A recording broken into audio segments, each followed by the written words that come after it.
Si Austin Reeves naniniwala na magagawa pa nilang makakomeback sa series game nila kontra dito sa Timberwolves at sinabi nito mismo na you don't win or lose a series in a one game. Totoo naman yan mga pare ko na hindi mananalo o matatalo ang isang team sa series game dahil lang sa isang laro. Dahil hindi pa yan yung nagdidigta sa serye na to sa playoffs at dahil anytime pwede pang bumalik sa Lakers yung momentum sa serye nila sa playoffs. Yan yung optimistic message na binigay nitong si Reeves ngayon bago ang game 2 na mangyayari.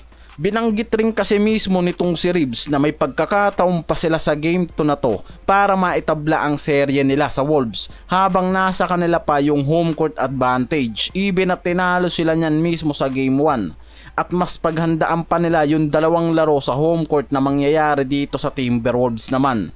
Sinabi rin dyan itong si AR na hindi natatalo o nananalo ang isang team sa una, pangalawa o pangatlong laro ng serye. Kailangan nilang manalo ng 4 na beses o matalo ng 4 na beses para ma-secure yung playoffs na to.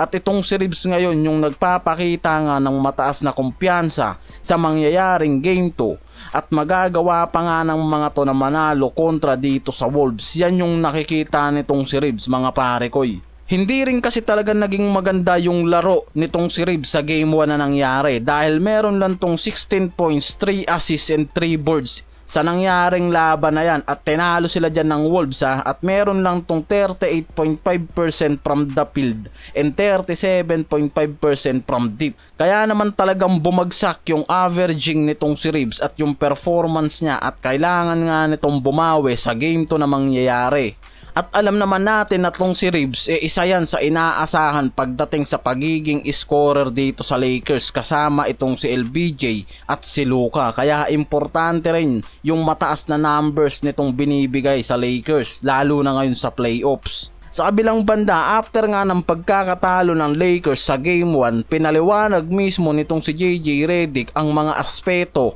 ng performance nila kung saan hindi naging maayos talaga yung laro nila mula sa opensa at depensa at kung paano nga raw nila ito itatama sa Game 2 na mangyayari. Ayon kasi kay JJ Redick, ang pagiging handa ng Lakers ngayon hindi lang naman tungkol sa tamang posisyon sa court kasi ang daming mga fans din kasi yung nagsasabi na mali yung nagiging rotationing na ginagawa nitong si Redick ngayon. At sinabi nitong isa sa mga kailangan nila yung tamang communication at pagsunod sa strategy. Iyan yung dapat pagpukusan ng mga to. Binanggit din nitong si Redick ang ilang pagkakataon kung saan nakita niya yung malaking problema nitong Lakers na halos nagkumpol-kumpol malapit sa half court habang papalapit yung shot clock. Na meaning malaki talaga yung kakulangan ng structure at urgency sa mga players niya.